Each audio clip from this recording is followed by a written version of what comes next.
mosque, where 50 people died. Messages of love and unity for those victims were shared. The event ended in a communal prayer. The first Christchurch victim's body released today, but relatives are waiting to claim it until a second body is ready. New Zealand authorities are working to identify all the victims of last week's deadly shooting, but Islamic tradition says people should be laid to rest as soon as possible after death. John Lawrence reports. New Zealand still in shock after Friday's fatal shootings. You never wake up and think something like this would happen on your own doorstep. Funerals and vigils were held across the country this weekend. Survivors, meanwhile, attempt to cope with living through a terrifying experience. I just can't stop thinking about it, getting those flashbacks, and it's one of those experiences which I wish no one ever encounters. 28-year-old Australian Brenton Tarrant is charged with murder. Additional charges are expected later. We're so sorry for the families over there, for the dead and the injured. Yeah, we just can't think nothing else. The Prime Minister says authorities hope to have all the bodies returned to their families by Wednesday. And right now, the focus is on increased security. While mosques are in active use, there will be a police presence outside. While they are closed, the public will remain in the vicinity. Dozens were also injured in the incident and are hospitalized. Some of them have recovered enough to be released. I'm John Lawrence reporting. Thank you, John. The police commissioner has confirmed that there was only one attacker responsible for the mass shooting rampage. Australian Senator Fraser Anning was egged by a teenage boy at a press conference. Ali Arnold reports on why people are rallying behind the herald Egg Boy on social media. Ali? Will Connolly, known worldwide as Egg Boy, egged right-wing Senator Fraser Anning after he blamed the New Zealand massacre on immigration policies. Take a look here. Right after Connolly eggs the senator, Anning then turns around, punches him in the face, and multiple adults pin Connolly to the ground in a chokehold. Social media exploded in support of this kid. A GoFundMe campaign was made for legal funds and for more eggs. The campaign made $51,390 in 2 days. Egg Boy stated that the money raised will go towards the Christchurch shooting victims, which in turn garnered Egg Boy even more support. One user wrote, "What an incredibly gentle soul. I love this kid." Actress Gemma Chan even commented saying, "He was a good egg." Egg Boy also had a t-shirt made with his face on it. The proceeds from the tee will be going to the official Christchurch Shooting Victims Fund and Connolly's possible legal defense. And overnight, a new mural in Melbourne was made in honor of good old Egg Boy. There are many ways to donate to the victims of the New Zealand Christchurch mosque shooting that don't involve egging a senator. One includes a crowd-supporting fund from the website Give a Little. Back to you. New shows and a new logo. BYU Broadcasting is rebranding and launching several new shows this week. NewsLine reporter Lauren Neff went to BYU Broadcasting to tell us why the network made these changes. So Lauren, what does this new logo look like? Well, guys, here is the new logo. It's quite a bit different from their last logo, but BYU Broadcasting wanted their branding to reflect their family-friendly message. Okay, that guy's trying to kill you. BYU Broadcasting is undergoing some big changes this week. Today they launched their new logo, a big update from their former, more collegiate logo. You know, the rebranding process is basically about just creating a brand new day. I mean, really stepping independent of both the university and even the church to be a network for the world. BYU Broadcasting is premiering a whopping 4 shows this week that branch across several different genres, including Dwight in Shining Armor. This romantic fantasy stars a 21st century teen who awakens a medieval princess and warlock. Princess Greta! BYU goes from adventure to laughter with Show-Offs, an improv comedy show. Then Battle of the Ages, a pop culture game show. BYU TV even hits the kitchen with its new cooking show, Dinner Takes All. What are your taste buds saying? What is it not saying? BYU hopes that this rebranding and new shows will help reflect the network's mission of bringing families together. Gosh, let's just take an hour and spend time and do something meaningful and connect in a way that brings human connection into our consciousness, and that's where we're going with it all. If you want to watch BYU TV's new material, you can visit their TV channel, you can go to byutv.org, or you can download their app. Back to you. Thanks, Lauren. A deadly mass shooting happened this morning in the Netherlands. Find out how many people are injured.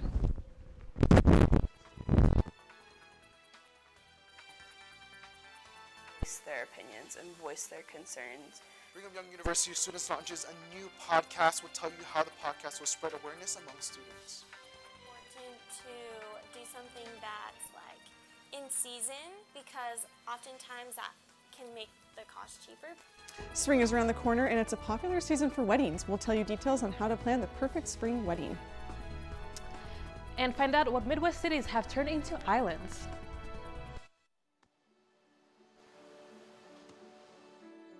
I don't remember how it started. Go to that. Our back and forth.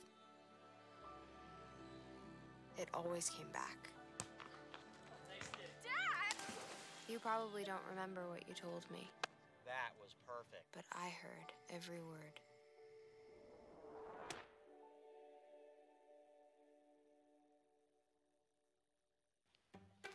What's Beethoven's favorite fruit? Banana. How does a tissue dance? Put a little boogie on it.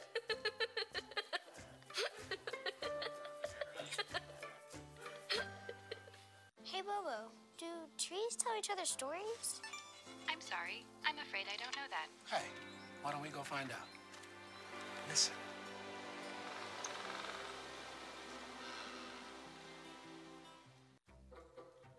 They call me Maxie, but I prefer tripod. I was your above-average four-legged homie, and then wham-bam minivan. Some people pity me. Now that's lame. I still run, fetch, and swim. And the ladies love me. I'm the ultimate wingman. Just don't ask me to high-five.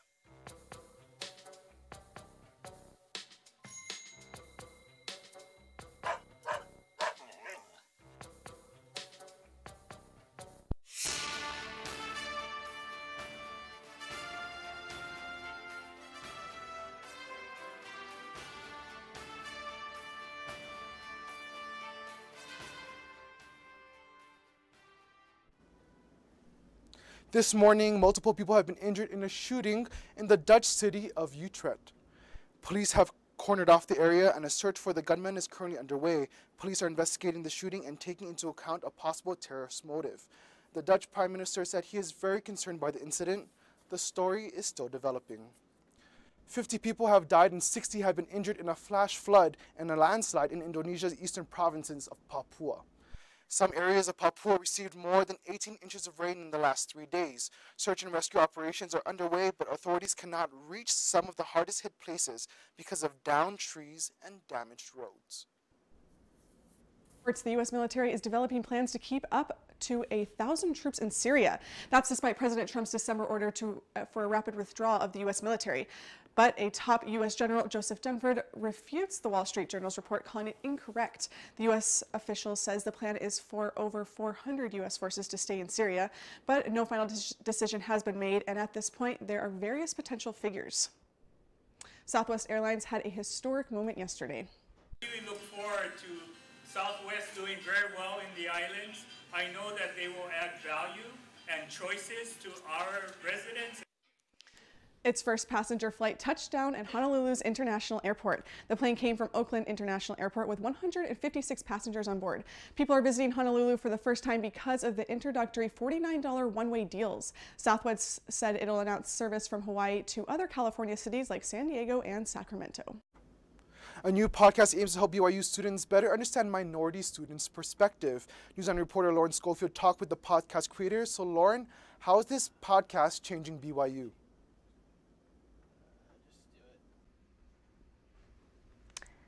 The podcast Open Up BYU hosts minority guests and helps to change viewpoints by interviewing them about their different perspectives. Hello BYU, my name is Hector Martinez and today we have Benny Cardullo with us on the podcast. Becca Smith says that the co-creators of Open Up BYU decided to make the podcast after a BYU communications student dressed up in a blackface costume on Halloween last fall. After that happened, I think it just kind of shook everyone at BYU and especially in the comm school. And I feel like we all realize, like, wow, we're pretty ignorant and just are unaware. And a lot of people just didn't understand why that was bad. According to the BYU admissions office, 82% of the student body is white, and more than 98% of students are members of the Church of Jesus Christ of Latter-day Saints. The podcast creators think that because there is a low number of diverse students at BYU, people don't know how to act around them. And grow up, you know, in your community where maybe there's a lot of other people like you, but then when you move somewhere else that people are not as used to you and your looks or your culture or whatever. The minority students feel like the white students just feel awkward talking to them, and they're like, don't feel awkward. Like, if you want to ask us a question, ask us. The podcast interviewed 5 different minority students, including Benny Cardulo, a former student who talked about LGBTQ+ issues, and Spencer Norwong, who is a Lao American student who talked about dating and diversity. It gives them a platform to voice their opinions and voice their concerns. The creators say that the Open Up BYU podcast has helped BYU students understand how minority students really want to be treated. And every person that I've talked to that has listened to the episodes, mostly like my friends and family as well that I've encouraged, they have all come away knowing more about people's perspective. There are 5 episodes of Open Up BYU that you can listen to. They are available on Apple Podcasts. Reporting for Newsline, I'm Lauren Schofield. The month of March marks a beginning of the spring wedding season. As brides prepare for their big day, NewsLine reporter Mary Wall has 4 tips for their wedding planning process.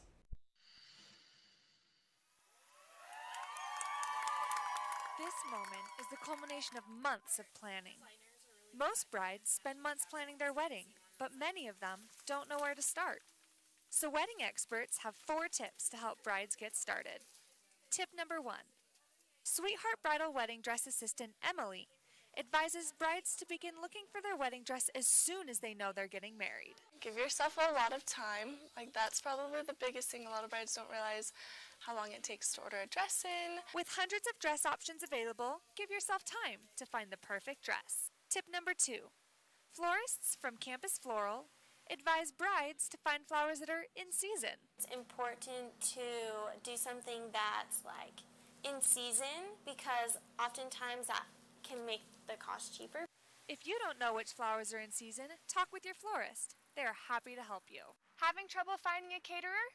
Take a walk in your own neighborhood. You never know what local restaurants might offer. Tip number 3. Bakers from the Provo Bakery recommends looking into all of the different cake options to find one that best suits you. You could do round or you could do square, but we do tiers as well, which are pretty popular for weddings. Online websites like Pinterest can help you find wedding cake inspiration. And finally, tip number 4. As your spring wedding approaches, remember, it's not all about the wedding, but what the wedding represents. Marriage is more than your love for each other. In your love, you see only your 2 selves in the world. But in marriage, you're a link in the chain of the generations. Reporting for Newsline, I'm Mary Wall. According to the Knot magazine, the average engagement is 14 months long, but in Utah, it averages at 10.5 months. Due to the shorter engagement period, wedding professionals recommend that brides begin planning as soon as they know they are getting married.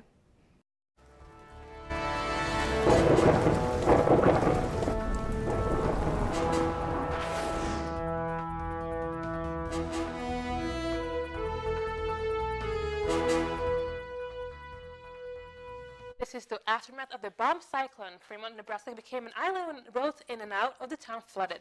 At least 1 person has been confirmed dead because of the dangerous waters. The National Weather Service predicts much calmer weather in most areas this weekend. As we can see here in the radar, we see that Utah will see some rain coming in. However, we are seeing some clear skies and some sunshine this week. For the highs of the state, we'll see that we are experiencing 70 degrees in St. George, 56 in Salt Lake, 57 in Provo, 40 in Breno, and 51 up in Logan. So pretty warm weather today. For our lows, we are seeing 36 in Provo and Salt Lake, 47 down in St. George, and 28 up in Logan. For our 5 days for southern Utah, we are seeing warm weather tomorrow for 72 degrees, but however, we're seeing rain coming in Wednesday and Thursday. However, it will clear up for the weekend, but the degrees are slowly decreasing. For the northern part of Utah, we are seeing sunshine and clear skies tomorrow. However, we are seeing some clouds coming in and some rain this weekend. But we are looking at a spring this week, which is really fun and happy for me. It's exciting. I know. I feel like we haven't had warm weather in years. For some reason, I thought it was going to snow this weekend, but now I'm assured now that it's just rain. We're grateful for your report. Yeah. So Blake, what's up with sports? Lots going on with sports. That's really good news about spring. We also got good news coming up with the Jazz. Coming up, Gail Miller makes a statement to the Jazz fans. Find out what her message was about and what it means for the Jazz community. Also, it is March Madness. The brackets are being filled and the bets are being made. Find out how much you could make from this coming up. See on page 4 that the projections need to be earthquake next Thursday. Seriously? Thursday? Can't do that. This is really inconvenient. I have yoga that day. I have no time for this. So. I can't do Thursday, but I can do Friday. Disasters don't plan ahead. You can. Talk to your loved ones about how you're going to be ready in an emergency. Don't wait. Communicate.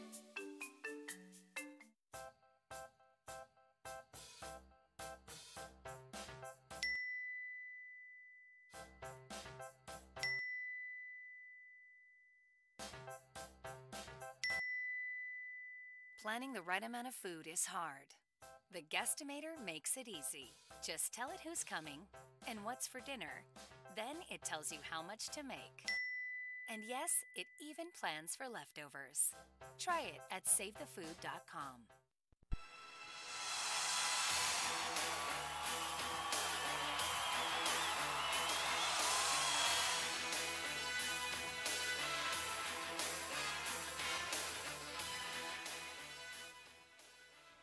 Utah Jazz owner Gail Miller spoke to the fans at the Vivint Smart Home Arena following a controversial altercation between a fan and a player.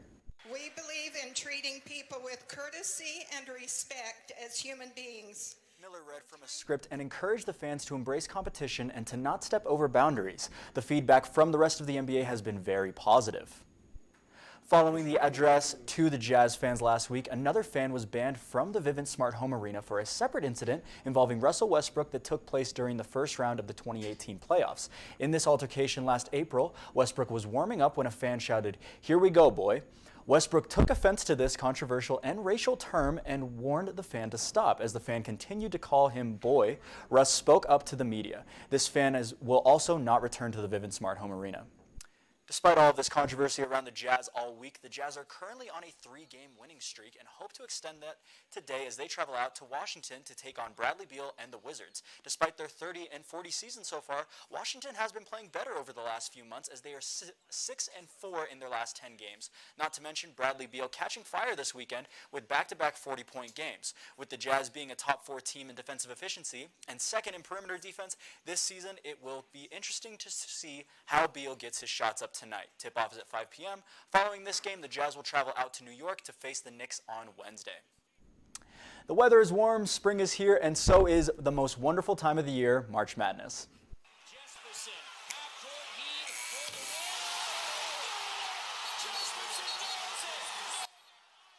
Yesterday was Selection Sunday, meaning the beginning of March Madness, college basketball and bracket season. A perfect bracket come with some incentive, as Warren Buffett has promised $1 million every year for life if one was to predict a perfect bracket.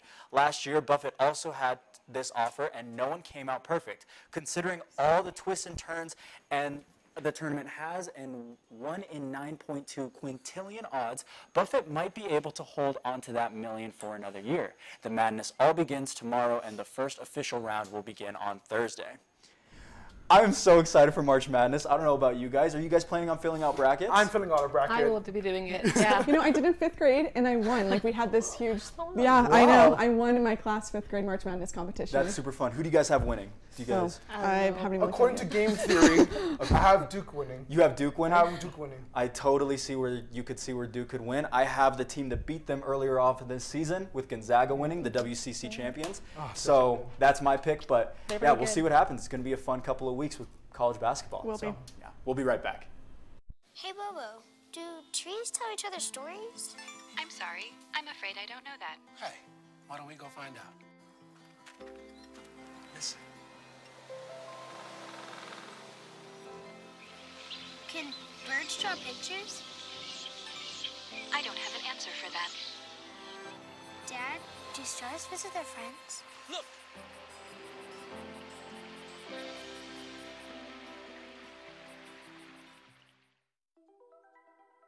Todd's a great guy. I mean, look at him. What a sweetheart. Attaboy. Wait, Todd, what are you doing? How totally selfish and un-Todd-like of you. Come on, Todd. Come on, man. City Mayor Jackie Biskupski has withdrawn her name from the 2019 Salt Lake City Mayor's race. Biskupski says that the reason she won't be running again is to spend more time with her family. More on the story tomorrow right here on Newsline. We've got a great video on how a cow is on the move. As you can see here in the video, a cow is on loose in the streets of Noblesville, Indiana. Police did their best to chase after the cow to protect it from harm, but the cow has something else on its mind. The cow crosses the road in front of the car, is eventually charging towards Chick-fil-A. Noblesville Police Department were eventually able to herd the animal and return it to the owner's trailer where the cow originally stopped by, but it stopped by Chick-fil-A first. Wow, cool. That is pretty impressive. It's good marketing for Chick-fil-A. Incredible. Well, thank you for joining us today. Yeah, please visit our website on top, byu.edu/newsline, universe.byu/newsline. Have a great day.